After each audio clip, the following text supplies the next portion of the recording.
And what we'd like to talk to you about in this segment primarily is about what a whole food is, but we want to give you a little bit of background information before we talk about whole foods. So Carole, maybe you could tell us a little bit about what the basic dietary recommendations are for people with cancer or anybody in general. Sure.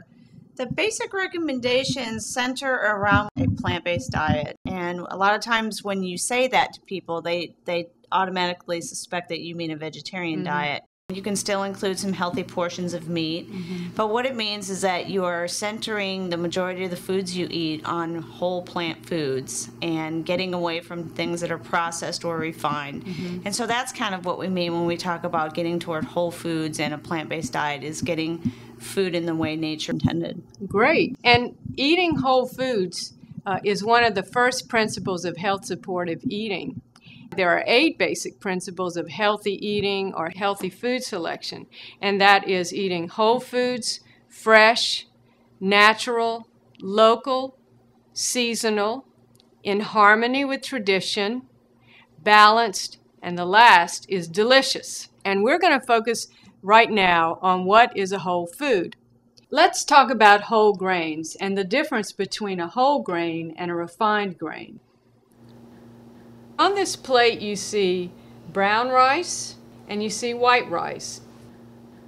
I have a picture of a grain of wheat, but any whole grain looks like this. And on the outside is the bran layer. So that's what we hear people talk a lot about, oat bran.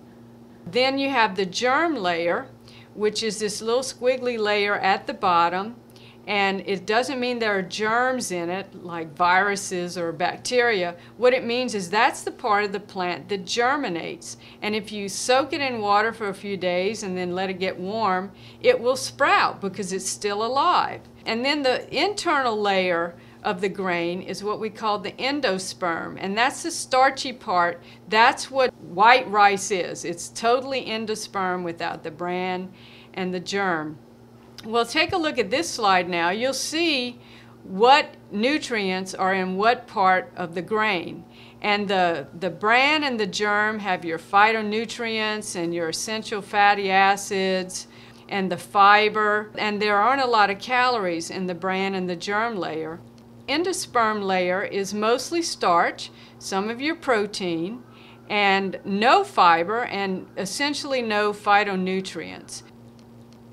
You can see how much nutritional value is lost when they refine a whole grain. You're losing a lot of the vitamins and the fiber, and it's unbelievable how much is taken away by removing the bran and the germ. So the take-home is actually eat the whole grain so that you get all the constituents of the grain. You get the bran, the germ, and that inner layer of endosperm. So you get energy and phytonutrients and fatty acids.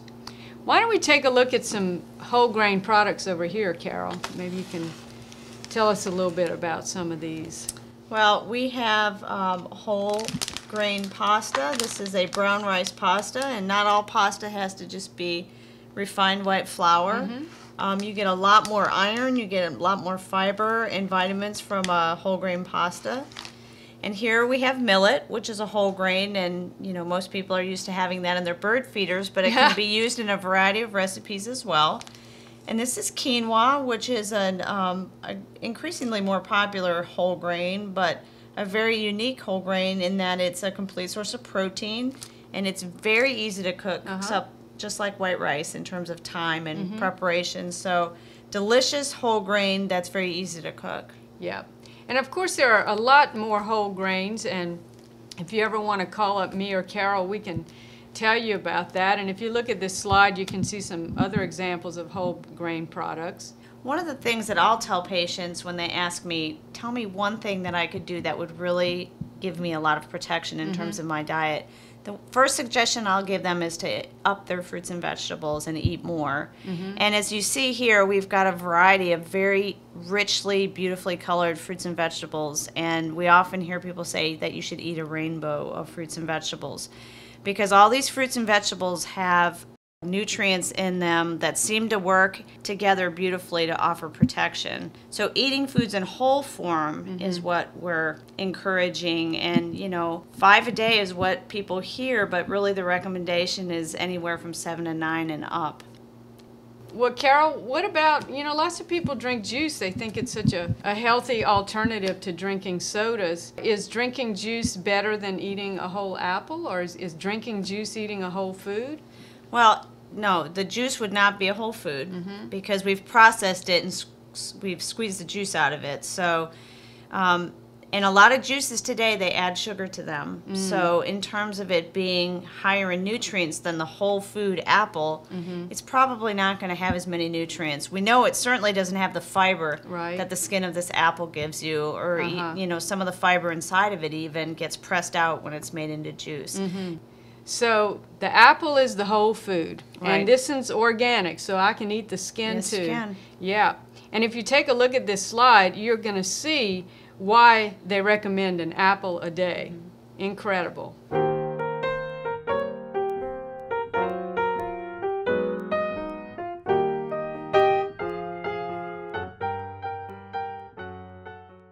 The last whole food we'll talk about are beans and legumes. Here we have chickpeas or garbanzo beans, and of course there are many, many other different kinds of beans and legumes. Tell us about the nutritional value of beans, Carole. Well, for those people that are not meat eaters, beans are probably one of their best sources of protein.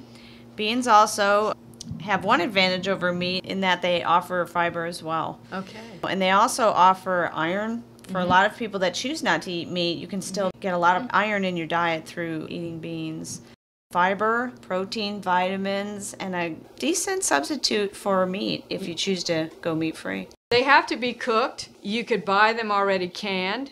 And we have some hummus here that was prepared at Kroger, which is a large chain grocery store in our area.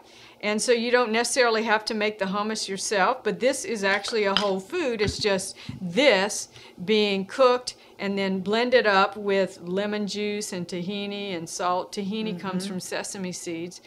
And if you take a look at this slide, you'll see that if you combine legumes with grains, you get a very strong source of complete protein, all the amino acids.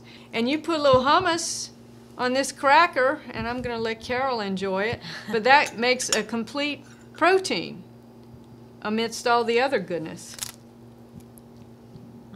Good. It's good, huh?